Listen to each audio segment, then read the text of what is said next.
Évaluation à distance. Et sans plus tarder, j'y vais avec une petite maxime ici. Donc, je vous laisse la lire parce que c'est une prémisse à laquelle le CSS de Laval, dans le fond, souscrit. On veut enligner l'évaluation un petit peu autrement dans les prochaines années. Donc, cette rencontre est enregistrée devant le public.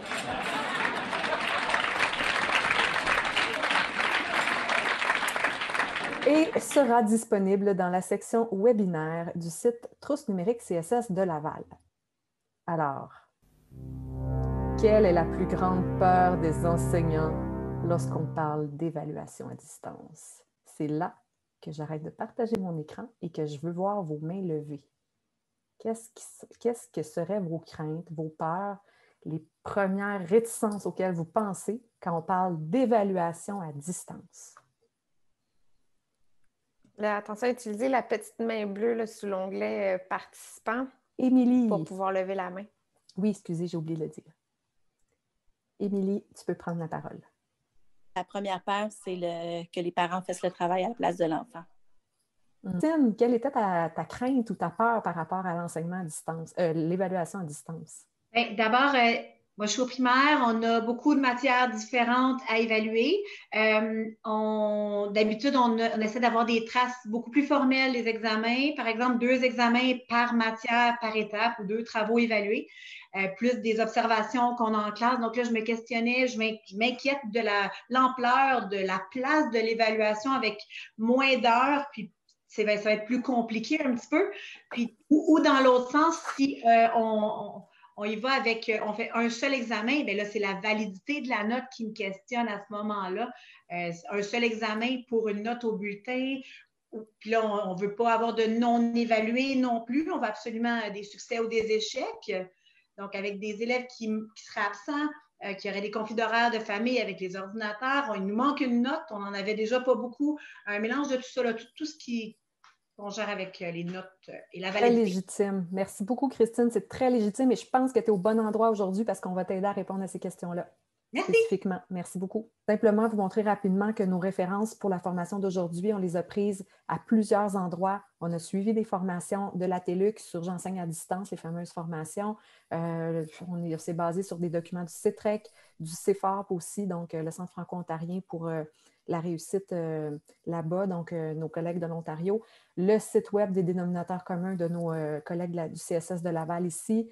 Des principes aussi pour soutenir l'apprentissage à distance. Ça, c'est un collègue du Récit qui a fait ça. C'est juste rapidement pour vous dire qu'on a quand même travaillé assez fort en peu de temps pour bâtir quelque chose qui est totalement, qui est complètement pas complet. C'est incomplet et c'est imparfait, mais c'est le mieux qu'on a pu produire vraiment dans le laps de temps qu'on a eu, c'est-à-dire à peu près 2 semaines. Fait qu'on veut vous dire que on a fait quand même valider ça un peu. Là. Nos collègues ont vu nos présentations. Notre conseillère pédagogique en évaluation au Centre des services scolaires de Laval était là ce matin. Elle a assisté à toute la rencontre. Elle avait vu notre présentation la veille. Elle avait regardé, jeté un œil et tout. Fait que tout ce qu'on va vous dire, c'est valide, c'est valable. Mais oui, il va sûrement manquer des choses. Puis c'est ça. Ça va être à peaufiner au fur et à mesure. Le plan de la rencontre d'aujourd'hui, les limites de la distance, la tricherie. Là, c'est drôle parce que vous n'avez pas autant nommé qu'au secondaire. Les peurs et les craintes, là, tout de suite au secondaire, c'est la tricherie. Puis vous l'avez moins nommé. Je trouve ça intéressant. Les parents qui aident, ça rentre là-dedans un peu. Là. Oui, tout à fait. Marie, excuse-moi, c'est exactement ça que je m'en allais nommer. C'est suite au confinement, l'histoire de la tricherie. C'est exactement ça que moi, je m'en allais vous nommer avec le 3e cycle qui s'entraide au niveau des évaluations et tout ça. Donc, c'est exactement ça que je m'en allais nommer. Je suis désolée. Bon, bien, un point de plus pour la tricherie. Donc, on va en parler, on va en discuter, puis on va l'aborder tout de suite au début de la rencontre. On va parler aussi des principes importants en évaluation, mais on va sauter cette section-là, je crois, parce que là, on veut réduire notre temps. Les types d'évaluation, on les saute aussi parce que vous les connaissez déjà. Hein, on parle d'évaluation diagnostique, formative et sommative. Les types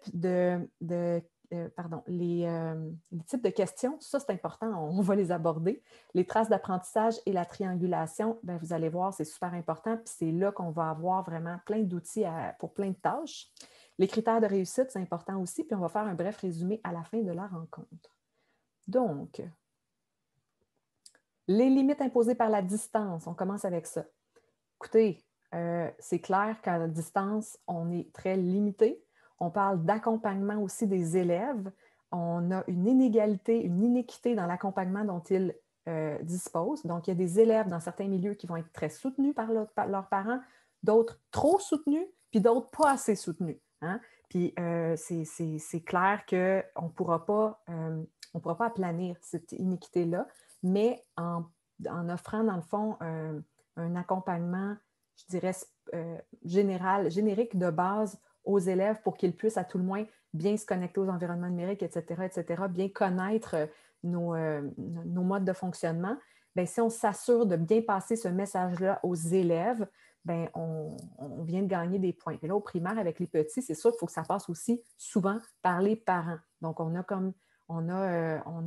y a quelque chose au secondaire, là, on pouvait s'en sortir un peu parce que les élèves étaient plus vieux, plus autonomes, pouvaient aller voir leur courriel et tout. Au primaire, c'est sûr qu'il y a des choses qui vont dépendre vraiment de l'environnement qui est autour de l'élève. Puis ça, bien, on ne pourra pas le contrôler, malheureusement. Donc, il y a des choses qu'on va devoir accepter, mais il y a des choses sur lesquelles on va avoir du pouvoir. Il y a également la tricherie qui est un aspect à ne pas perdre de vue. Donc, on va l'aborder dès maintenant. Donc, Mélissa, je t'invite à prendre la parole. Oui, alors, tricherie, tu peux changer tout de suite de diapo. Puis, tu sais, je vais faire des petites... je vais déroger un peu de ma présentation là, pour adapter plus pour le primaire. Donc, tricherie, tu sais, oui, il y a tout ce qui est prévention en lien, entre autres, avec la création même là, de l'évaluation. Donc, ça, on va le voir avec les types de questions, entre autres. Mais il y a aussi toute une éducation qui entre en jeu. Puis, je vous dirais qu'au primaire, l'éducation doit également passer par les parents. Tu sais, on va y revenir, là, mais...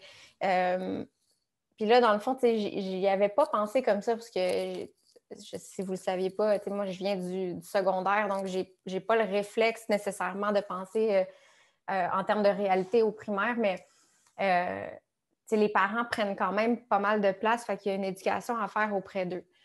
Ensuite, à partir de là, ben, il y a des éléments qui peuvent nous aider à détecter s'il y a s'il y a eu de la tricherie ou du plagiat ou trop d'aide. Okay, mettons, quand je dis tricherie, on s'entend qu'on parle d'aide excessive des parents, là, que ça entre là-dedans aussi. Et puis, tout ce qui est sanctions, c'est sûr qu'au primaire, vous allez peut-être être moins drastique qu'au secondaire où est-ce qu'on dit si tu as triché, c'est 0%. Je pense qu'on est encore dans l'apprentissage, là, mais quand même, il faut qu'il y ait peut-être certaines sanctions à un certain niveau. Maryse? Par rapport à la détection, c'est sûr qu'en tout début d'année, on est quand même juste le 1er octobre, là, vous ne connaissez peut-être pas assez les élèves avec leur niveau de compétence, puis ils se situent à quel niveau par rapport au rendement des travaux. Alors, c'est peut-être difficile de détecter si l'élève a eu trop d'aide ou s'il a triché pour les plus vieux, mais quand même, si dans un travail, les informations sont beaucoup trop avancées pour son niveau ou pour ce que vous avez enseigné, on peut soupçonner que les parents ont peut-être aidé ou que l'élève est allé chercher de l'information, c'est le beau copier-coller là, sur Internet. Ils apprennent quand même assez vite à utiliser Internet. S'il y a des dissonances avec les connaissances actuelles de l'élève, s'il y a des similarités aussi entre travaux, là, ça fait le lien avec ce que Caroline vient de mentionner, là, surtout les plus vieux, ils se mettent à 7-8 pour faire un travail. Ça aussi, là, la meilleure façon, j'ai trouvé, c'est de spotter les erreurs. C'est pas nécessairement les bonnes réponses, mais d'aller cibler les erreurs. Si plusieurs élèves ont fait la même erreur, des fois, ça peut être un bon indice qu'il y a eu tricherie. Le niveau de langage inhabituel ou les styles d'écriture qui vont varier ou quand le niveau de langue change dans un travail, là, le niveau, ça commence en familier, puis tout d'un coup, pouf, on est rendu dans du littéraire. Surtout au primaire, j'imagine que ça saute encore plus aux yeux.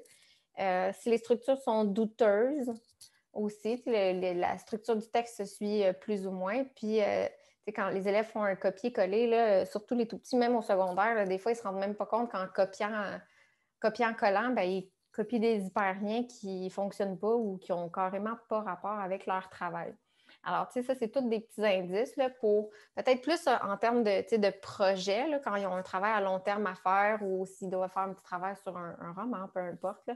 Donc, ça, c'est des façons de détecter. Ensuite, c'est sûr que là, aux première, deuxième, troisième année, c'est peut-être pas, on n'ira pas à ce point-là. Pour les plus vieux, c'est important, je pense, de confronter les élèves quand il y a de la tricherie, donc quand ils vont copier-coller des trucs sur Internet ou quand ils vont copier ensemble sur d'autres élèves. Quand ils copient sur d'autres élèves, c'est quand même facile à prouver, là, mais quand c'est du copier-coller d'Internet, ça peut être plus difficile. Il y a le site web Plagiarism Detector qui vous permet, dans le fond, de copier une partie du texte de l'élève. Vous allez le copier sur ce site web-là, puis ça vous donne, dans le fond, toutes les sources que l'élève va utiliser pour d'où ça a sorti, finalement. La seule chose, c'est que si, par exemple, il y a une phrase au milieu qui a été inventée par l'élève, ben là, le logiciel ne pourra pas vous aider. Moi, ce que j'aime bien utiliser, c'est les fameuses guillemets. Donc, je vais juste chercher une phrase qui est comme trop belle puis qui détonne dans le travail de l'élève. Je prends cette phrase-là, je la colle dans le travail et j'utilise les guillemets. Donc, une guillemet au début, une guillemet à la fin. Puis ça indique à Google que je veux qu'il me sorte seulement les résultats où la phrase exacte est sortie. Alors ça, c'est super pratique parce qu'on a juste besoin de quelques mots d'affilée, là, puis les sources, elles sont sorties. Vraiment utile comme petite fonction, puis ça ne nous demande pas de maîtriser grand-chose, là, mis à part la guillemets. Puis tu sais, je vous disais, avant tout, c'est important d'éduquer. Il y a une éducation à faire. Je vais revenir sur la situation des parents, mais pour les tout-petits, ou les plus vieux, là, peu importe. Mais tu sais, de comprendre que le plagiat, c'est pas juste une histoire à l'école, tu sais, qui a de l'importance à l'école. Le plagiat, c'est grave en société, là, tu sais, il y a des répercussions. On peut y aller avec un exemple de chanteurs, puis il y en a tellement là, au niveau des artistes. Donc, je vous ai mis 2 exemples. Donc, c'est l'artiste Flame qui a été, dans le fond, qui a poursuivi Katy Perry parce que le rythme de sa chanson, il disait que ça avait été copié. Alors, je vous laisse écouter Marie.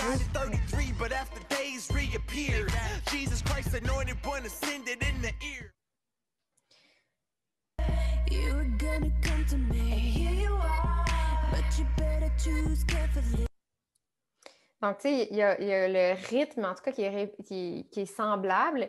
Et là, il faut, tu sais, dans le fond, Flame a réussi à gagner en cours et Katy Perry a dû lui payer la modique somme de 2,7 millions de dollars américains. Donc, on peut utiliser des exemples concrets, OK, de la vie réelle pour montrer aux élèves que oui, tu es juste à l'école, ça peut paraître banal de tricher, sauf qu'à un moment donné, si tu prends l'habitude de tricher, ben, à un moment donné, ça devient normal. Puis là, ben, tu te ramasses qu'il faut que tu payes 2,7 millions à ton voisin. Bon. Et aussi que quand l'élève s'en va au secondaire, bien là, s'il a triché pour réussir à avoir les notes qu'il avait au primaire, bien, il n'a pas effectué certains apprentissages au secondaire. Peut-être que son ami sur lequel il regardait, il ne sera plus là à côté de lui. Non, exactement. Il peut avoir de grandes difficultés. Exact. Et puis, ça, c'est pour l'éducation auprès de l'élève. Auprès des parents, c'est sûr qu'il y a un travail à faire chez vous, peut-être en rencontre de parents, prévoir un segment là, sur, pas nécessairement la tricherie, parce que là, on vient comme indirectement attaquer le parent. Il faut y aller avec sensibilité. Là, on comprend que les parents, ce qu'ils veulent, c'est aider leur enfant. Mais malheureusement, ce n'est pas en faisant pour l'enfant qu'on va l'aider. On veut que l'élève développe son indépendance, puis on veut que lui-même apprenne à se faire confiance. Parce que dans le fond, si le parent est toujours en train de faire le travail pour l'enfant, ben, on est en train d'apprendre à l'enfant que ben, tu ne peux pas rien faire tout seul, tu as besoin de moi absolument. Alors, on crée cette dépendance-là, puis l'enfant ne veut pas, à un moment donné, quand il est confronté à réaliser une tâche tout seul, ben, ça peut être difficile sur son estime de lui-même parce qu'il ne sera pas en confiance qu'il est capable de la réaliser, la tâche, parce que papa, maman n'est pas là. Donc, Francine l'a écrit dans le clavardage. Oui, il faut éduquer les parents au plagiat. Peut-être pas en les accusant de plagier, de tricher, mais c'est quand même une forme de tricherie. Puis, malheureusement, ce n'est pas à l'avantage de leur enfant. Au contraire, on vient leur nuire à long terme. T'sais, à court terme, oui, ça aide parce que le travail il est fait, il est beau, il est parfait même, mais à moyen long terme, on vient nuire à son enfant, malheureusement. Alors là, c'est à vous de voir après ça dans vos milieux quelles sanctions vous allez mettre en place. C'est sûr que le parent qui fait le travail à la place de l'enfant, puis c'est pas juste une fois, là, c'est une fois, 2 fois, 3 fois, bien, il faut qu'il y ait quelque chose de mis en place, il faut qu'il y ait un système d'élaborer, puis que vous ne soyez pas les seuls à mettre en place ce système-là. C'est pour ça que j'ai mis en bas élèves, parents, direction. Tout le monde doit s'entendre que ça ne sera malheureusement pas accepté là, que le parent fasse le travail à la place de l'enfant. Est-ce qu'on fonctionne? Est-ce qu'il y a des avertissements? Après ça, qu'est-ce qu'il faut qu'il fasse? L'élève doit reprendre son travail et là, on le surveille pendant qu'il est en train de le faire pour les examens, reprise d'examen ou peu importe. Mais bref, ça, c'est quelque chose à quoi il faut s'attarder. C'est sûr que, là, on a plusieurs enseignants de l'école virtuelle. En ce moment, on comprend que ce n'est pas une priorité parce que vous êtes encore dans la phase « j'organise mes classes, je m'approprie les outils technologiques ». Là, il y a comme plein de petits détours, là, étant donné que l'école n'existe pas informatiquement parlant. Là, donc, ça complique les choses. Mais une fois que ça va être en place, il faut prioriser aussi. Là. Une fois que ça va être en place, à un moment donné, il va falloir prendre un temps pour voir comment est-ce qu'on peut accompagner les parents pour les éduquer puis les sensibiliser par rapport à ça. Mélissa, j'en profiterai pour glisser le mot aux expertiques. Cette diapo-là, c'est le genre de truc avec lequel vous pourriez vous asseoir avec votre direction suite à la rencontre, juste pour avoir une petite talk, puis peut-être avec vos collègues aussi, là, de se dire, bien, garde, là, on s'en va vers, nous, on est en enseignement à distance, on va être en évaluation pleinement à distance. Il faut qu'on s'entende ensemble, il faut qu'on discute ensemble d'abord, puis ensuite, quand on l'aborde avec les parents, on est solide, puis on l'aborde sous la forme, non pas de la tricherie, mais de l'évaluation à distance. C'est ça le point, c'est l'évaluation à distance, et c'est là que vous allez pouvoir amener la notion d'aide qui est permise et de l'énoncer clairement aux parents aussi.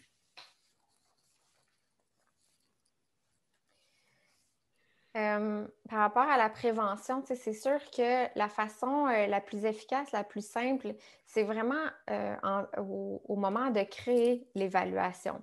Parce que, oui, il y en a plein, bien, il y en a pas tant que ça, honnêtement. Là. Il y a des logiciels là, qu'on pourrait faire installer sur tous les ordinateurs, mais ça coûterait une fortune. Puis malheureusement, on n'a pas ce budget-là.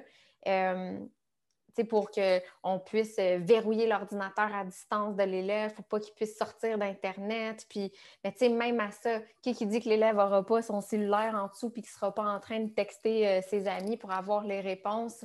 Fait, même si on a investi plein d'argent à avoir un logiciel ultra sophistiqué, on n'aura quand même pas la certitude que l'élève ne va pas puiser des réponses ailleurs. Alors, de quelle façon est-ce qu'on peut procéder? Bien, c'est d'y aller vraiment avec une évaluation qui va remettre un peu plus l'élève au centre de la tâche au lieu que l'évaluation soit centrée sur des notions comment on appelle ça? Des apprentissages, c'est déclaratif. Factuel, oui, déclaratif. Déclaratif. Donc, on va poser des questions qui vont solliciter le jugement de l'élève, l'analyse, la synthèse, plutôt que l'application de faits. On va demander beaucoup d'exemples ou de faire des liens avec leurs intérêts, avec des éléments personnels aussi, donc qui viennent lier du contenu à quelque chose d'un peu plus personnel. On s'entend que si vous avez 10 élèves qui ont les mêmes exemples puis qui ont vécu la même situation traumatisante, il y a peut-être quelque chose qui ne marche pas. Aussi, ce qui est intéressant, puis qui est vraiment facilitant avec l'utilisation des technologies, c'est de faire compléter un travail écrit par une présentation orale.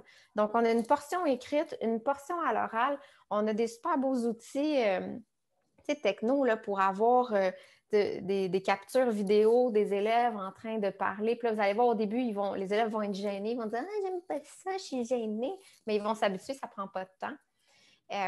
Faut varier aussi les types d'évaluation. Puis là, on va y revenir avec les traces des apprentissages qu'on va vous présenter tantôt. On peut aussi évaluer avec des rencontres en petits groupes. en cours de réalisation. Donc, admettons qu'on donne un projet à long terme aux élèves.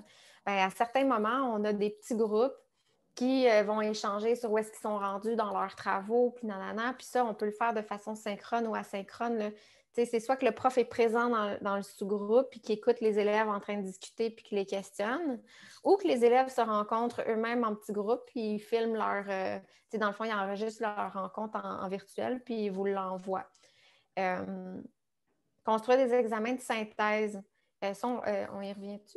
Ah oui, on va y revenir avec les types de questions. Donc, au lieu d'avoir des questions très précises, là, où est-ce que les réponses, c'est soit un choix de réponse ou sinon une réponse brève, on va essayer d'y aller avec des questions à développement.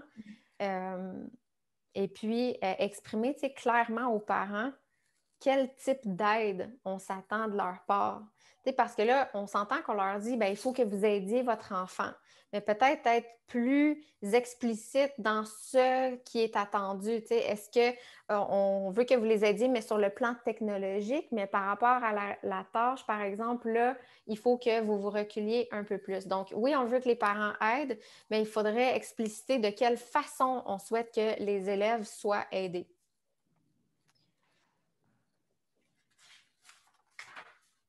Maryse. Oui, j'y vais. La triangulation, dans le fond, ça, c'est un principe en évaluation qui s'applique autant en évaluation à distance qu'en évaluation régulière, là, disons-le. Et ça repose sur 3 types de traces, en fait, 3 types de données qu'on peut venir prendre pour évaluer l'élève. Donc, souvent, on va se retrouver dans la portion production. Hein? On fait produire aux élèves, répondre à des examens, ils font des textes, ils font des maquettes, ils font des affiches, ils font toutes sortes de choses. Mais les observations et les conversations peuvent aussi constituer des sources valides et valables en évaluation. Et j'ajouterais que c'est pas juste, souvent on a l'impression, ah, mais c'est subjectif, ah, mes observations, c'est mon impression. Non, non, c'est pas ça. On parle de traces d'observation et on parle de traces de conversation. Ce petit mot-là, trace, fait toute la différence. Pour garder des traces des conversations et des observations, il faut qu'on les ait souvent prévues à l'avance. Donc, on va se servir d'un petit canevas, une petite grille, une fiche anecdotique. On va vous en montrer des exemples tout à l'heure qui vont vous permettre d'être prêts à prendre des notes, soit sur des conversations que vous avez avec l'élève ou que les élèves ont entre eux, ou encore différents types d'observations. On va y revenir. Les différents types de production aussi, bien sûr, ça reste valide et valable, puis on va les aborder, mais souvent, on escamote les observations et les conversations, puis surtout là, en évaluation à distance, c'est tellement plus simple d'aller valider notre jugement professionnel en allant chercher des traces d'observation et de conversation. Ça vient vraiment, ça vient solidifier un peu ce sur quoi on s'appuie lorsqu'on regarde seulement les productions, parce qu'on va y revenir. Des fois, les productions, ce n'est pas parce que c'est écrit sur papier que c'est nécessairement plus valide ou valable que l'observation ou la conversation qu'on a eue avec un élève. En effet, les productions, au moment où l'élève l'a fait, parfois, ce n'était pas dans un bon temps pour lui, par exemple, ou il pourrait avoir triché en regardant peu importe où. Tandis que là, quand on s'en va vers la conversation ou les observations, on est vraiment, on met l'élève vraiment plus au centre de son évaluation parce qu'on va vraiment avoir des traces plus globales, je te dirais des traces un petit peu plus organiques de ce qu'il est capable de produire. Par exemple, si l'élève triche dans sa production écrite puis qu'il te remet un super beau rapport de science, mais que tu lui demandes de t'expliquer tel concept puis que tu veux valider avec lui des choses, bien là, tu vas t'en rendre compte que papa, maman est peut-être derrière le beau travail de science. Donc, ça vient aussi augmenter la fiabilité puis la validité de notre évaluation. Ce procédé-là, donc, qu'on nomme triangulation, donc ça consiste à prendre vraiment des données qui proviennent de ces 3 sources-là pour évaluer l'élève à la fois au début, au milieu, puis vers la fin de son apprentissage. On va y revenir. Les types de questions maintenant. Alors là, il y a différents types de questions. Mélissa, est-ce que tu voulais... C'est moi? Oui, c'est toi. Vas-y, ma chère. Okay, c'est bon. Alors, c'est ça. Donc, il y a comme 2 types globales, là, si on veut, de questions. Donc, les questions à correction objective, puis il y a les questions à développement. Donc, ce qui est intéressant dans ces tableaux-ci, puis tu sais, on ne les a pas inventés, ces tableaux-là, on n'a aucun mérite. Là, on les a pris de la formation J'enseigne à distance de la TELUC, qui est vraiment très bien faite d'ailleurs. Je vous la recommande fortement. La portion évaluée au primaire, celle au secondaire aussi, là, quoique ça ne vous concerne peut-être pas, mais est vraiment très, très bien fait. Pour avoir une compréhension globale là, de ce que devrait être l'enseignement, c'est super bien fait. Alors, bref, on a ici les questions à correction objective, donc les questions à réponse courte ou à compléter, puis on a les questions à 2 choix du type vrai ou faux. On a les avantages, les limites. Les avantages, c'est que généralement, c'est facile à corriger. Ça se fait quand même rapidement. Et puis, c'est surtout des évaluations, des types de questions qu'on va utiliser lors de l'évaluation diagnostique. Donc, en début d'apprentissage, on veut activer les connaissances antérieures des élèves. On veut aussi évaluer à quel niveau ils sont rendus, qu'est-ce qu'ils maîtrisent et qu'est-ce qui serait à retravailler avant de pousser plus loin la machine, avant d'aller plus loin dans une notion, par exemple.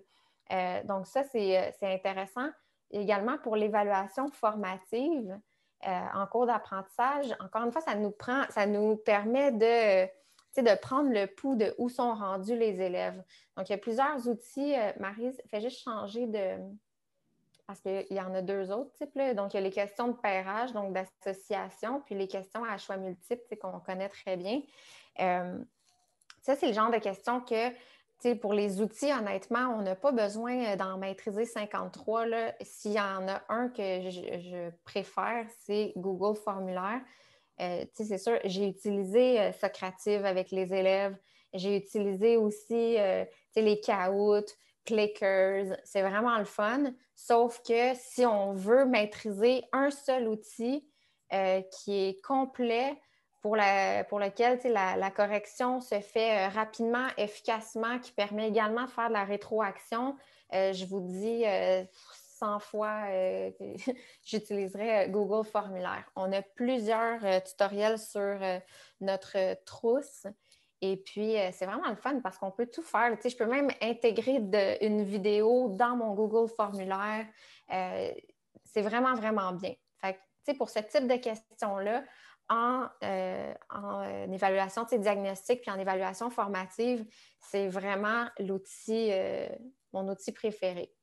Ensuite, on a les types de questions à développement. Puis ça va être les questions qu'on va utiliser davantage en évaluation formative, oui, mais également, surtout, en fait, je devrais dire, en évaluation sommative. Parce qu'une question à développement va permettre d'évaluer des types d'apprentissage qui sont plus complexes. Alors, la question à réponse brève, donc on répond en quelques lignes. Ça demande un peu plus de correction, oui, sauf qu'on vient mesurer des choses un peu plus complexes de la part de l'élève. On s'assure davantage qu'il ait bien compris toute une notion, qu'il l'ait bien assimilée. Et puis, la question à réponse ouverte, encore plus. Puis ça, c'est vraiment intéressant. Puis, il y a des profs qui me demandent « Ouais, mais c'est vraiment plus long à corriger. » Sauf que d'un autre côté, je ne poserai pas 50 questions à développement à l'élève. Quand c'est des réponses courtes, là, on peut faire des questionnaires de 20, 25 questions, 30 questions.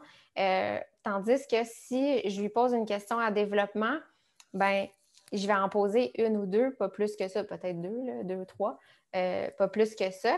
Puis, ça ne veut pas dire que je suis obligée de lui faire écrire tout le temps la question à développement, sa réponse à développement. Il n'y a rien qui m'empêche de faire une entrevue et de lui poser verbalement les questions aussi.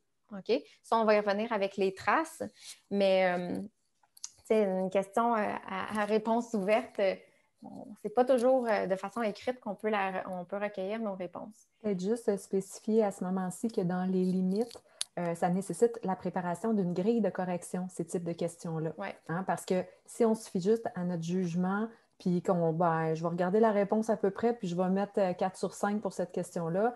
Non, ici, dans l'exemple de question, il y avait une question qui était quand même très claire. Donc, l'élève devait répondre à une question en précisant les éléments ci-dessous et en les liant entre eux. Donc, on donne des consignes claires sur ce qu'on s'attend d'avoir dans la réponse. Et la grille de correction permet de venir dire « Ah, il y a tel élément qu'il n'y a pas, ou tel élément a été très bien explicité, moyennement bien explicité, moins bien explicité. Donc, chacun de nos critères de réussite sont ici, là, les 3. Alors, c'est ce que je m'attends. Puis là, je vais me faire une grille de correction. Puis ça a l'air long puis lourd comme ça, là, mais pour vrai, ça se fait rapidement. On va vous en montrer des exemples tout à l'heure. Et puis, ce sont des canevas que vous pourrez même utiliser. On en a préparé certains qui sont réutilisables également. Et c'est parfait pour prévenir la tricherie, ce type de questions-là. Parce que, comme on se souvient, là, je suis en train de prendre ta place, Mélissa. Pareil, vas-y. Comme on se souvient tout à l'heure, si on pose des questions qui demandent quelques phrases ou bien un développement plus long, bien, on vient ici d'éliminer la possibilité, dans le fond, que l'élève, pas d'éliminer, là, mais en fait, on vient de se permettre à soi-même de vérifier davantage la compréhension de l'élève parce que là, ça demande quand même beaucoup de mots qu'on peut évaluer. Ah, ça, c'est-tu le langage de mon élève? C'est-tu bien son type de phrase? C'est-tu ses types de connaissances? Ça met plein de choses en relation qui nous permettent de détecter davantage la tricherie. Et si je reviens... Voilà, donc il y a beaucoup d'avantages à construire ce type de questions. On ne dit pas que c'est ça que ça prend tout le temps, mais je vous dirais qu'à l'intérieur des types d'évaluation, les différents types d'évaluation dont vous devez tenir compte pour avoir un jugement fiable, votre jugement professionnel fiable, c'est certainement un très bel avantage d'en poser à certains moments, comme Mélissa le disait tout à l'heure, et au moment opportun, puis que ça va rassembler certaines informations que vous souhaitez avoir pour pas que ça fasse en sorte que vous corrigiez très longtemps pour rien. Au contraire, ça ne vous prendra pas beaucoup de temps de correction si votre grille est déjà prête. Donc, je le spécifie. Si la grille n'est pas faite, là, ça peut être long. Mais quand la grille est faite, au bout de quelques copies, ça va de plus en plus vite à corriger. Donc, les traces d'apprentissage maintenant, nous sommes dans le vif du sujet. Donc, comment aller chercher différents types de traces d'apprentissage. On en a besoin pour avoir une évaluation fiable et valide. Alors, tout d'abord, je vais vous demander je vais vous donner un petit devoir. Je vais vous donner un 5 à 10 minutes. Là, on va prendre 10 minutes, on a le temps, pour voir les exemples concrets inspirants. C'est quoi ces exemples concrets inspirants-là? Ce sont des grilles d'évaluation principalement, mais aussi des auto-évaluations, des évaluations par les pairs. Il y a un paquet de choses dont on a coupé là, un peu dans la formation qu'on ne vous a pas parlé auparavant, mais qui sont très, très aidantes dans nos traces à conserver en évaluation, dans nos types de traces. Et puis l'auto-évaluation, puis l'évaluation par les pairs, ce n'est pas quelque chose au départ qui nous saute aux yeux comme étant quelque chose de valide, de juste, d'équitable. Mais si on prend le temps de montrer aux élèves quels sont les critères à respecter pour lesquels ils vont devoir évaluer leur pair, qu'est-ce qui fait en sorte que le critère il est bien respecté, moyennement bien respecté ou pas respecté. Mais quand on prend le temps de montrer ça aux élèves, de bien leur enseigner qu'est-ce qu'on s'attend comme évaluation ou auto-évaluation, puis qu'on nomme les critères, puis qu'on montre qu'est-ce qui est bien puis ce qui ne l'est pas. On va y revenir plus tard avec des exemples et des contre-exemples. Mais les élèves deviennent autonomes et peuvent s'auto-évaluer, vous faire sauver beaucoup de temps, évaluer leur pair aussi, et ça peut considérer des traces que vous pouvez conserver pour les évaluations. Donc oui, vous pouvez vous baser aussi sur ce type de traces-là lorsqu'il y a un travail en amont qui a été fait. Puis là, ce travail-là, il a été fait par certains enseignants sur le document ici que je vais vous demander d'aller regarder, d'aller lire. Et laissez-vous pas avoir là, par l'aspect un peu drabe, disons, du document, mais c'est un document du CETREC qui, eux, ont fait un travail de recherche quand même et qui ont colligé plusieurs sources distinctes en un seul référentiel, un seul document, dans le fond, sur l'évaluation. En fait, c'est sur les traces... c'est sur les données d'apprentissage, là, c'est recueillir des données, mais vous allez voir, recueillir des données, il y a beaucoup de choses qui s'adressent spécifiquement à l'évaluation. Puis je vais vous donner aussi une intention qui va être de trouver 2 coups de cœur pertinents pour vous. Donc, peut-être 2 types de grilles, une grille peut-être de vérification ou une grille de, peu importe quel type de grille vous pourriez utiliser dans votre pratique, parce que l'évaluation à distance, vous le savez, donc, ça va demander pas juste des quiz à distance, ça demande aussi d'aller chercher une information un peu plus complexe parfois. Et lorsqu'on corrige ces informations-là, ça nous prend des grilles, puis il faut les prévoir à l'avance. Alors, les outils pour reproduire ce type de grille-là, mais plein d'autres outils TIC aussi, on va les voir tout de suite après. Puis là, je rentre dans le document tout de suite, juste pour vous montrer que on va grossir un petit peu ça. je veux vous montrer que le menu, la table des matières, pardon, elle est cliquable. Donc, ce sont qu'est-ce que ça signifie? Bon, l'utilisation des données au service de l'apprentissage. Allons un peu plus loin. Ici, ce qui est pertinent pour nous, il y a dans la section « Qu'entend-on par l'utilisation des données? » Recueillir les données, les organiser, les analyser, puis décider, poser notre jugement. Mais on va un petit peu plus loin. Comment utiliser les données au service de l'apprentissage? Alors, que voulons-nous que les élèves apprennent? C'est la question fondamentale qu'on doit se poser avant de commencer à faire des évaluations. Qu'est-ce que je vais évaluer? Il faut bien sûr que ce soit en lien avec ce que j'ai enseigné. Si j'ai escamoté certaines parties de mon enseignement, bien, je ne peux pas aller poser des questions là-dessus dans mon évaluation. Puis s'il y en a, bien, je ne devrais peut-être pas en tenir compte parce qu'il faut vraiment s'assurer d'une cohérence entre ce que j'enseigne, ce que les élèves ont à apprendre comme compétences aussi ou comme savoir, puis ce que j'évalue. Ça va de pair, évidemment. Et plus loin aussi, comment saurons-nous si les élèves apprennent? Il y a plein de choses super intéressantes. Et si on va un peu plus loin, juste ici, utilisation de grilles d'observation, c'est très, très important. Là, ça ici, ça va venir un peu, je pense, ça va venir vous bousculer. Puis c'est correct. Les profs du secondaire ce matin, ils ont eu de la misère. Ils se sont sentis un peu, on les envoyait sur une autre planète un peu, là, on s'en va ailleurs. Mais c'est vers ça qu'on s'en va avec une évaluation qui est plus au service de l'apprentissage, qui sert davantage dans le fond, à aligner nos élèves sur qu'est-ce qui te manque pour arriver à tel objectif en évaluation, plutôt que de lui dire juste, ben tiens, voici ta note, voici ce que tu vaux. C'est pas ça l'évaluation. On veut que ça soit vraiment une évaluation qui va aider l'élève à apprendre et non pas juste comme la phrase au début de la formation qui ne va pas juste servir à lui dire voici ce que tu vaux, voici ta note. On veut aller beaucoup plus loin que ça. Donc, de ramasser plusieurs types de traces, bien, c'est une des avenues. Et puis ici, faire participer les élèves au processus d'évaluation, vous allez voir, c'est très, très, très pertinent. Et bien sûr, dans les autres sources de données, des listes de vérification, la fiche anecdotique qui nous permet de prendre des notes sur ce que l'élève nous dit, fait ou ce qu'on observe, des photos, de l'enregistrement vidéo, audio. Donc, ce sont quelques pistes. Et vous allez voir, on va y revenir tout de suite après. Nous, on a développé, dans le fond, sur certains aspects. Il y a aussi dans les annexes, les outils complémentaires sont vraiment bien faits. Il y a des grilles aussi là, il y a des choses qu'on vous propose très concrètes. Et là, je vous donne donc le devoir d'aller vous inspirer et de choisir, dans le fond, 2 coups de cœur, que ce soit, ce n'est pas nécessairement des tableaux, des grilles, mais ça peut être aussi des passages qui vous ont, dans le fond, vraiment allumé. Tiens, la triangulation, ce que je disais tout à l'heure, les 3 types de traces là, qu'on doit conserver, bien, c'est là aussi. Et puis, ce qui est intéressant dans ce document-là, c'est qu'il y a plein d'expériences inspirantes. Et là, on nous donne le contexte, puis on nous présente qu'est-ce qu'ils ont fait les gens, puis quel type de grille ils ont développé pour faire ça. Puis sont tous des exemples réels là, provenant d'enseignants du primaire ou du secondaire. Ariane, la courageuse. Oui, il faut toujours commencer. Hein. Je me suis déjà brisé la glace.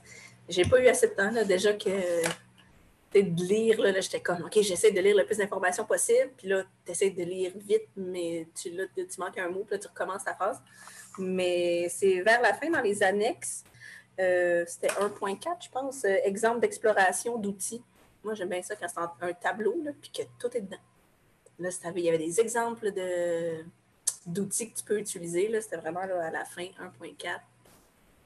You! Oh, trop vite. Ah, c'est ça que je faisais tantôt. Ça m'a eu. Au début, là, c'était ça. Là, j'étais là, j'essayais d'aller vite. Puis... Ça ici, 1.2. 1.4. Oui, OK.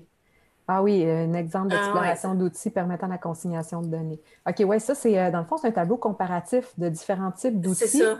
Puis des exemples de qu'est-ce qu'on peut utiliser comme, comme outil, les intentions pédagogiques pour lesquelles ça peut servir, les avantages, les limites, puis des conseils. C'est génial parce qu'on va vous en parler plus en détail là, dans quelques minutes. Appareils photo, appareils de numérisation, des logiciels d'enregistrement vocal, des applications, il y a toutes sortes de choses. Là, ça commence à dater un petit peu, là, ce document-là, mais il est quand même relativement à jour. Là. Jusque moi, je regarde avec mon œil de lynx, puis il y a des choses que... non, ça s'utilise pas mal tout encore, mais il y a des petites choses qui commencent à dater, mais tout ce qui est là est encore valide.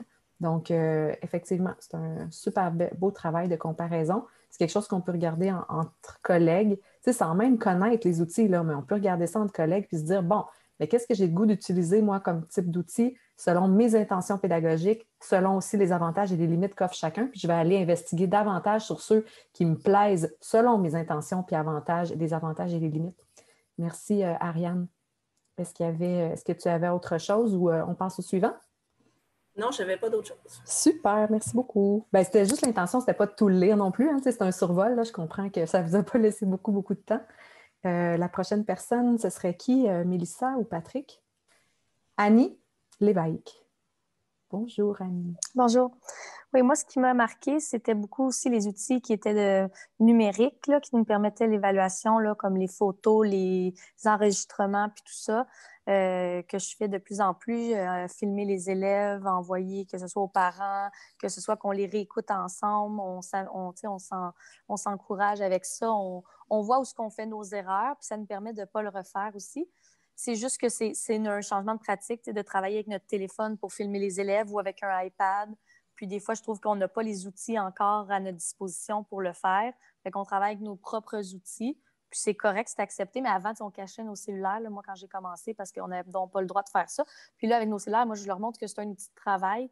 Puis que là, c'est sûr, si je mets le son, parce que là, on a des minuteries aussi, ces choses-là, mais ça se peut que le téléphone sonne, puis tout ça. Mais sinon, ça va quand même bien, je trouve, pour faire la rétroaction puis de l'évaluation continue avec de l'enregistrement, des photos de projets, de travail qu'on envoie aux parents.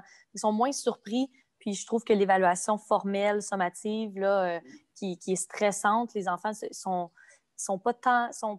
moins valorisés par ça, puis c'est pas obligatoire, là, je dirais, là, pour tout le temps sanctionner. Mais c'est un changement de pratique dans la tête des parents aussi. Parce qu'ils s'attendent à avoir une évaluation des fois mensuelle ou après avoir fait un bloc de pages de mathématiques, puis tout ça. Puis, c'est important ce que tu nommes, c'est génial. Puis, il faut mettre les parents et les élèves au courant. Il faut que les parents soient d'accord aussi parce que quand on parle d'enregistrement, hein, c'est important au niveau de la notion de confidentialité, au niveau des droits aussi d'utilisation de ces enregistrements-là. Idéalement, dans un monde idéal, là, ce serait présenté en début d'année aux parents dans quelques documents que ce soit, puis ce serait dit ce qu'on va faire avec ça. Puis nous, normalement, les écoles envoient même, tu sais, le fameux formulaire de début d'année là, que les parents ont à remplir. Ils cochent s'ils veulent que les photos et vidéos soient utilisées à l'intérieur de la commission scolaire, à l'extérieur de la commission scolaire, sur les sites web, non?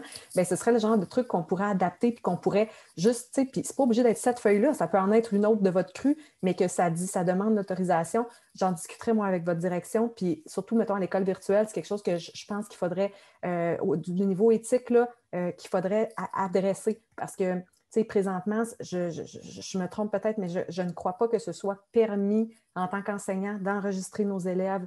En virtuel. En virtuel, oui, c'est ça. C'est juste ce petit truc-là qui m'allume une petite cloche, mais c'est tellement un bon moyen, effectivement, puis de se regarder avec les... Tu sais, il n'y a rien de plus formateur que ça. Puis vous avez des traces. Tu sais, c'est ça qui compte, c'est d'avoir les traces pour pouvoir effectuer votre jugement. C'est parfait, puis chapeau pour vos initiatives. Souvent, sans enregistrer, eux, ils nous l'envoient sur la plateforme. Moi, j'utilise ça. Oui, là, oui. Justement, je réécoute comment il me parle, comment il me présente son exercice, puis tout ça, je l'ai fait en fin d'année. Là. Puis ça me permet justement d'évaluer communication. Est-ce qu'il a vraiment compris ou il l'a fait avec ses parents, puis finalement, il ne comprend pas vraiment parce que c'est pas si clair que ça, son message, puis son explication. Fait qu'on voit que c'est quand même fait avec aide. Fait que ça l'aide vraiment, je dirais, le micro à ce niveau-là. Génial. Merci beaucoup. Lara, ton coup de cœur? À part moi et Mélissa. Bonjour! Ça fait longtemps! Moi, pour vrai, j'ai eu 2 coups de cœur. Le premier, c'est les grilles d'observation. Je ne sais pas à vos écoles, vous autres, mais chez nous, il y a comme une espèce de phobie de pièces justificatives là, qu'il faut absolument justifier ta note avec une preuve papier parce que sinon, en tout cas, je te dis, là, c'est épouvantable. Les profs sont attachés à leur évaluation puis à leurs affaires. Mais là, d'avoir des grilles d'observation, moi, ce que j'apprécie de ça, c'est que ça permet à l'enseignant de faire des vérifications en cours d'enseignement puis de faire « Ah, OK, tu vois, là, ça fonctionne. Ah, il est capable. » Parce que les élèves, ils vivent quand même un stress. Du moment qu'on dit évaluation, il y a plusieurs élèves qui tombent en anxiété puis que là, ça ne marche plus, ils ne sont plus capables. Ça, c'est mon premier coup de cœur. Mon deuxième coup de cœur, c'est l'évaluation par les pairs. j'avais jamais osé peut-être pouvoir penser à ça, mais j'ai trouvé ça extraordinaire, puis je trouve que c'est formateur des deux côtés. Parce que l'élève qui va regarder, il va regarder pour des objectifs, pour des trucs qu'il va avoir besoin d'évaluer, mais en même temps, ça va lui faire prendre conscience des choses qu'il faut que lui aussi fasse. Puis j'adore ça. C'est ça, là, j'ai vraiment trippé au bout, puis je trouve que ça permet à l'enseignant d'avoir un autre regard aussi sur l'enfant, de voir des choses que les enfants vont voir, les élèves vont voir, mais que lui, il n'aurait pas eu le temps de voir ou des trucs comme ça. Fait que ça, c'est mes deux coups de cœur. Puis l'accent français, qui a un restant de Lac-Saint-Jean, là, c'est extraordinaire. Merci beaucoup, Francine. Qu'est-ce que tu veux? Ça fait partie de ton charme. On aime ça. Il y a Julie qui s'est ajoutée, donc rapidement, on va te prendre, Julie, ma chère. OK, moi, c'est Julie, l'école virtuelle. Moi, c'était pas concernant le dossier, là, mais concernant les CP, là, je voulais dire un gros merci parce que vous m'avez beaucoup aidé là, cette semaine. J'avais plein de questions. Là. Le Nord, Mélissa m'a beaucoup aidé. Vite, c'était rapide. Je voulais vous dire un gros merci. Une chance que vous êtes là. C'était tout. Merci beaucoup, t'es donc Maman, tu peux prendre la parole quand tu veux, Julie. Okay. Non, mais je me suis vue avec Mélissa de 10h, 11h avec des courriels. On avait de la misère avec la commission scolaire du Nord là, pour les codes. En tout cas, c'était compliqué. Mais bon, je voulais juste vous dire un gros merci de votre support.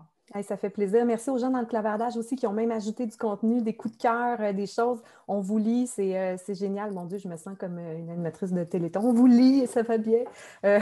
On va revenir à la présentation parce que là, on s'en va vraiment dans nos outils un petit peu plus concrets encore et on va les explorer un petit peu ensemble. Puis je vais vous laisser aussi du temps pour aller faire de l'exploration un peu plus individuelle. Je vous repartage mon écran parce que là, je veux vous présenter quelque chose.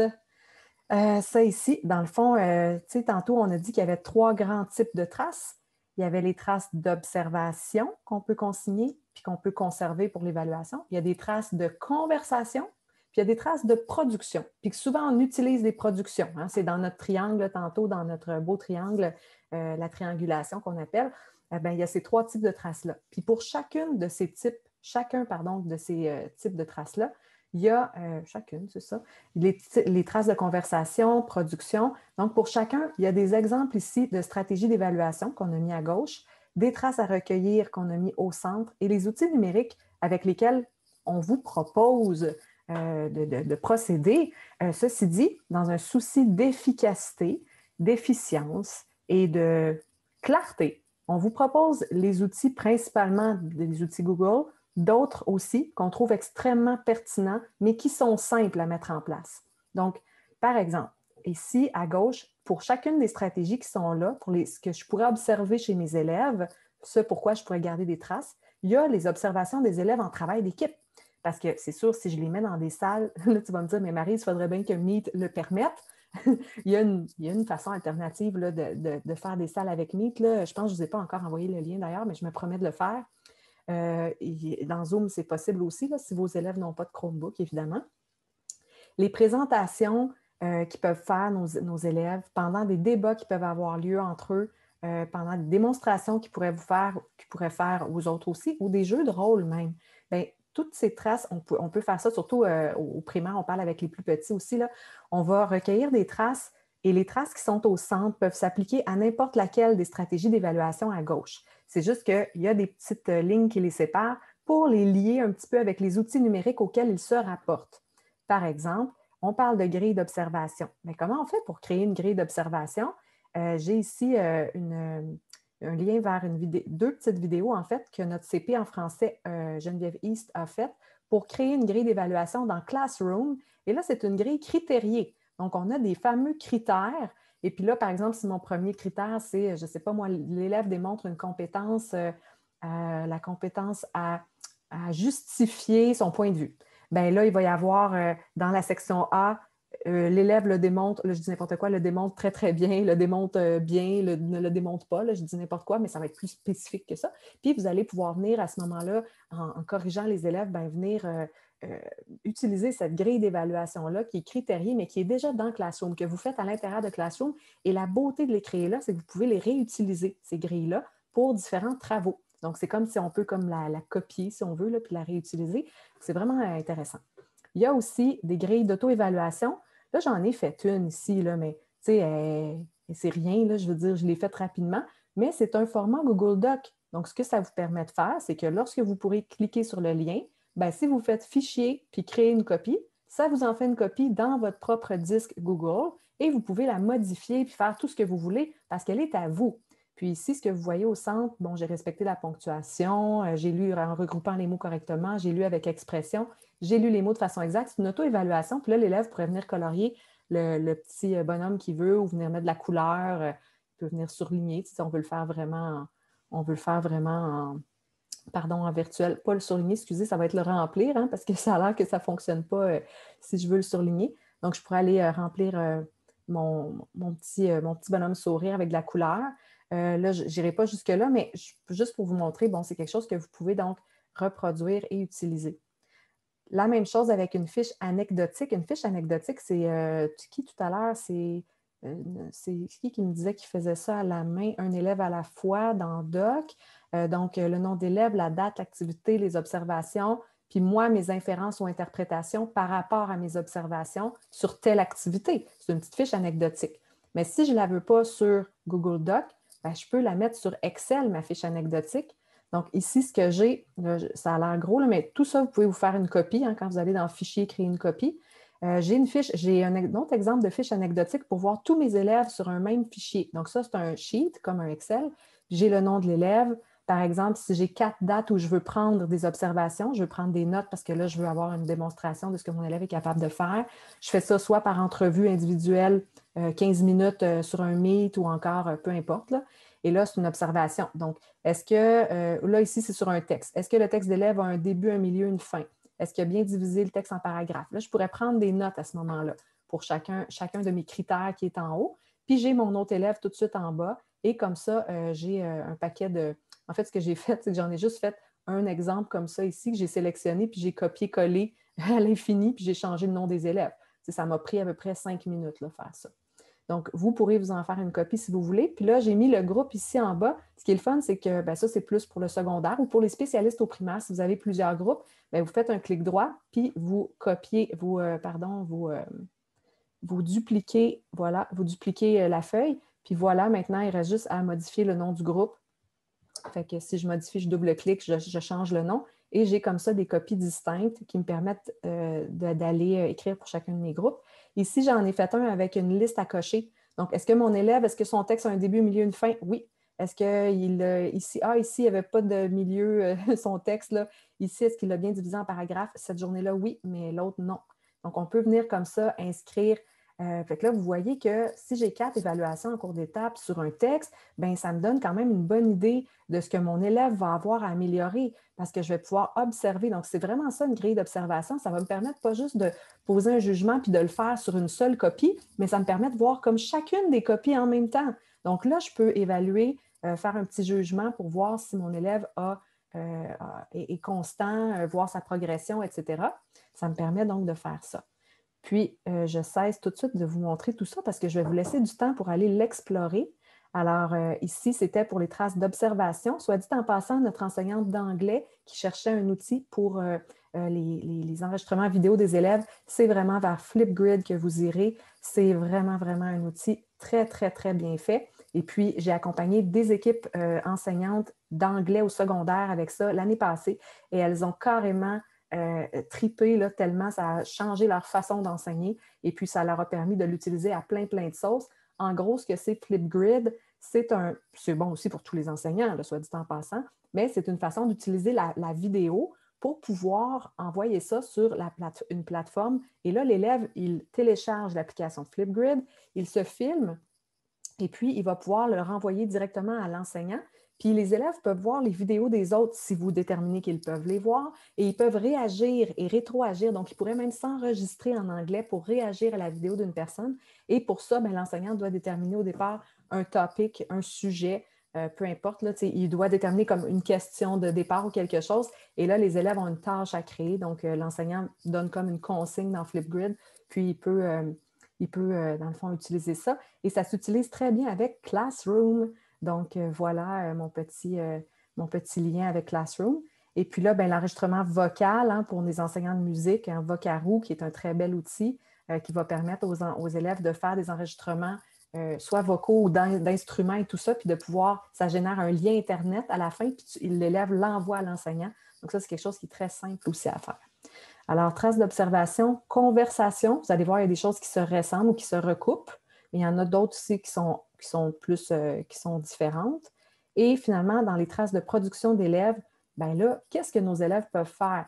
Est-ce que c'est juste des examens en ligne sous forme de quiz qu'on peut faire ou on peut faire autre chose? Le schéma de compréhension, c'est super pertinent parce que ça nous donne comme type de trace des cartes conceptuelles que l'élève a fait. Donc, il met en relation certains éléments, puis il peut le faire avec Popplet ou Lucidchart. J'ai oublié de mettre l'hyperlien ici, mais ce sont des outils. Puis il y a toujours, souvent, en fait, il y a un tutoriel avec l'outil que ça accompagne. Donc, comment l'utiliser? Et puis, ça va vous donner un type de trace complètement différente, mais où on va axer sur la compréhension. Puis là, on peut questionner notre élève sur sa compréhension. Tu sais, il peut nous remettre un Popplet, puis ensuite, on fait une petite entrevue, puis on lui demande de nous l'expliquer. Là, on voit vraiment s'il a compris. Une affiche grâce à une infographie, comme l'outil Canva, une représentation imagée comme un dessin mathématique dans Google Jamboard, qui est intégré aussi, qui est facile à partager à l'enseignant dans l'environnement Google. Le portfolio, par exemple, avec CISA, que vous connaissez probablement. Bon, CISA, qui est très bien pour faire ce type d'outil-là. Un journal multimodal, là, je veux dire comme Book Creator, qui permet, par exemple, à l'élève de créer un petit livre avec de la vidéo qui va pouvoir aller déposer là, de l'audio, du texte. Il peut prendre une photo puis aller la déposer là aussi. C'est quelque chose qui va faire comme un mini-livre au final. Donc, c'est pour ça que j'ai écrit journal. Mais il y a aussi, Mad Mags, ça, c'est pour faire un vrai journal, là, davantage qui ressemble à un journal et qui est collaboratif aussi. Puis Mad Mags, c'est par exemple pour un type de projet, peut-être, par exemple, en français, c'est quelque chose où les élèves peuvent aller inscrire des articles, puis vous êtes l'espèce de rédacteur en chef et les élèves vous envoient chacun des articles, puis vous pouvez tous les colliger ensemble pour que ça fasse un magazine, donc un journal. Ça, c'est super le fun. C'est web aussi. Par contre, pas avec les petits, là, Mad Max, mais Book Creator, là, je vous dis, le tutoriel, là, c'est fait pour première année du primaire, fin première année. Là, les gens disent que les élèves sont capables de l'utiliser de façon pratiquement autonome. Là. Puis il y a des défis d'élèves aussi qu'on a mis là pour s'approprier Book Creator. Et bien sûr, les élèves peuvent vous écrire des textes qui peuvent être des productions sur Google Docs ou en équipe aussi. Puis ils peuvent vous faire des présentations ou des recherches grâce à Google Slides notamment. Mais Google Slides, il permet aussi de faire un paquet de trucs parce que là-dedans, on peut carrément intégrer des vidéos au niveau des élèves, mettre du son aussi. Puis on peut, dans le fond, intégrer aussi des photos de travaux peut-être que l'élève aurait pris. Puis là, il pourra ensuite vous expliquer, justifier sa pensée et tout ça, puis vous mettre sa petite vidéo à l'intérieur de ça. Donc, c'est vraiment quelque chose d'intéressant. Oui, mais dans le fond, les critères de réussite d'une tâche, c'est applicable dans toutes les matières. Uniquement, le seul bémol qu'on avait, Maryse et moi, c'était avec les mathématiques. Puis finalement, on s'est rendu compte que c'est très possible d'utiliser des critères de réussite ou des critères d'évaluation sous forme de grille. Puis tantôt, dans le fond, je ne me souviens pas c'était qui, là, je m'excuse, mais qui parlait de l'auto-évaluation puis de l'évaluation par les pairs. Puis l'utilisation de ces grilles-là, elles sont super intéressantes justement parce qu'elles peuvent, en fait, elles devraient être utilisées d'un bout à l'autre d'une séquence d'apprentissage. Alors, je vais vous montrer également de quelle façon on peut utiliser les exemples et contre-exemples pour amener l'élève à bâtir, à co-construire cette fameuse grille d'évaluation. Comment on procède? C'est sûr qu'il faut toujours garder son objectif en tête. Qu'est-ce que je veux que l'élève apprenne? Qu'est-ce que je veux qu'il soit capable de faire au final? Et puis là, dans le fond, on va venir proposer des contre-exemples qui vont mettre le projecteur sur les critères qui vont être évalués. Puis on va proposer plusieurs contre-exemples dans lesquels il y a différents critères qui n'apparaîtront pas. Fait que l'élève va avoir des exemples de ce qui est attendu comme tâche, puis au contraire, puis à l'aide des contre-exemples, on va venir comme les entraîner à détecter ce qui manque dans la tâche qui est attendue. Et comme j'ai dit, l'idéal, c'est d'aider les élèves à co-construire, pas d'aider les élèves, mais d'amener les élèves à co-construire cette grille-là. Comme ça, on les implique dans leur apprentissage dès le début, puis ça fait en sorte que, veux pas, on les amène à devenir un peu autocritique puis critique en développant ce petit regard-là. Donc, je vous montre un exemple. C'est sûr, ici, oui, tu peux cliquer. Ça, c'est une tâche d'écriture, dans le fond, de la capsule, la capsule d'information. C'est une tâche de secondaire 1. Sauf que c'est juste pour vous montrer un peu le principe. Je ne veux pas non plus rentrer dans le détail de qu'est-ce qu'on attendait des élèves, mais c'est juste pour vous montrer un peu comment on peut utiliser le principe de l'exemple contre exemple pour bâtir ces grilles. Donc, c'est sûr que comme enseignant, on part déjà avec des critères en tête. Idéalement, là, c'est un maximum de 5 critères. Puis ça, c'était au secondaire. Au primaire, on pourrait même y aller avec moins que ça, là, autour de 2-3 critères à respecter. Et puis là, dans le fond, c'est qu'on dit à l'élève, voici ce qu'on attend de toi comme tâche. Donc là, l'élève devait rédiger une capsule d'information sur un sport et on pose des questions à l'élève pour essayer d'orienter ses observations aussi. Donc, avec la capsule d'information, on fait le parallèle, entre autres, avec un texte descriptif plus comment on appelle ça? Le nom m'échappe. Voyons. En tout cas, d'habitude, là, un texte descriptif, ça a une intro, un développement, une conclusion. Mais là, on peut observer assez rapidement que la capsule d'information, ben, elle est très courte. Il n'y a pas d'introduction, il n'y a pas de conclusion. Bon, ben ça, c'est un des critères. Pas d'introduction, pas de conclusion.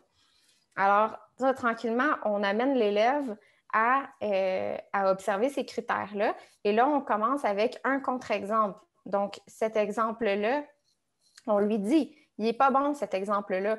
Pourquoi il n'est pas bon d'après toi? Compare-le à l'exemple qu'on t'a présenté d'abord. OK, bon, ben là, c'est sûr que vous ne l'avez pas lu, là, mais si je ne me trompe pas, dans la capsule numéro 2, elle donne son opinion, si je ne me trompe pas, là, mais bref, tandis que la capsule d'information, il faut rester objectif le plus possible.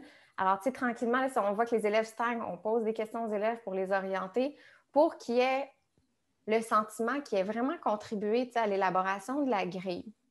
Cette grille-là, après ça, on va la réutiliser avec eux tout au long de leur apprentissage.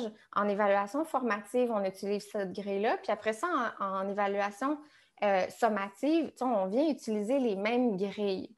OK? Pour qu'il y ait une continuité. On respecte, dans le fond, l'alignement pédagogique dans ce cas-là. Maryse, tu veux revenir? Non, je la trouve trop belle, ta grille. Mais tes critères, c'est juste pour montrer aux élèves, on va élaborer ce type de grille-là ensemble, idéalement, ou sinon, il faut quand même qu'ils en aient bien connaissance pour pouvoir faire des exemples et des contre-exemples. Ici, il y avait 6 capsules, donc la capsule 1, par exemple, était un bon exemple, la 2 était un contre-exemple, etc. Puis les critères sont à gauche. Là, ce sont les critères pour la tâche qui est évaluée en secondaire 1, mais vos critères à vous auraient pu être, bien sûr, seront différents. Et là, l'élève doit venir inscrire si oui ou non la capsule 1, est-ce qu'elle respecte ce critère de réussite-là? Donc, on est en train d'apprendre à l'élève à bien venir cibler si un critère a été atteint ou non. Là, c'est sûr que 6 capsules, là, ça peut être un petit peu trop pour des élèves, surtout si c'est la première fois que vous utilisez les grilles de cette façon-là. Fait que, on peut commencer avec moins d'exemples, moins de contre-exemples pour essayer de ne pas alourdir non plus la tâche. Là. On ne veut pas décourager l'élève. Puis, en mathématiques, là, ou dans n'importe quelle matière, on peut toujours partir des grilles ministérielles qui sont descriptives, qui sont fort intéressantes. On aurait pu, par exemple, justification correcte là, à la fin, par rapport aux traces à laisser. On peut établir une grille de critères de réussite par rapport aux traces qui sont laissées lorsque l'élève fait un travail en mathématiques. C'est sûr que moi, je ne suis pas spécialiste en mathématiques. Là, je suis prof de français au secondaire d'origine, mais inspirez-vous des grilles ministérielles comme ça là, qui sont fournies. Là, ça va vous donner des idées de qu'est-ce que je pourrais ajouter dans mes grilles d'évaluation, dans ma grille de critères à respecter. Puis là, je vous montre un exemple juste après.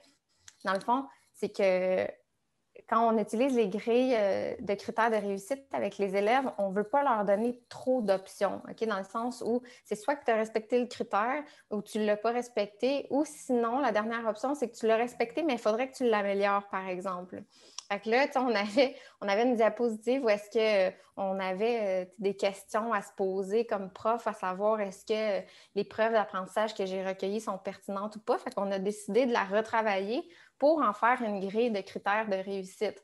Alors, est-ce que les preuves d'apprentissage mesurent vraiment ce que je souhaite évaluer? Donc, on a un alignement pédagogique ici, oui, non, ou si oui, bien, je dois l'améliorer. Peut-être qu'il y a des preuves d'apprentissage que je pourrais éliminer parce qu'elles ne répondent pas tant à ce que je souhaite évaluer. Est-ce que les preuves d'apprentissage proviennent de sources variées? Puis je pense qu'au primaire, ça, honnêtement, vous êtes assez solide là-dessus. Vous allez en chercher de plusieurs façons, puis vous êtes aussi solide sur le fait d'en ramasser plusieurs au courant de l'étape. Ce matin, je pense que c'est Clément tantôt, là, il parlait entre autres de recueillir des traces tout au long de l'apprentissage. Au secondaire, c'est pas quelque chose qui est fait couramment. C'est sûr que la réalité est différente, ils ont plus d'élèves. On a l'impression que ça alourdit la tâche. Ça, je dirais qu'au primaire, il y a une belle longueur d'avance pour ces deux critères-là. Je vous dirais que vous pouvez vous mettre dans le oui, là, critère de réussite. Ça semble généralement atteint. Donc, sources variées, puis plusieurs preuves d'apprentissage là, qui permettent justement d'établir une tendance chez l'élève.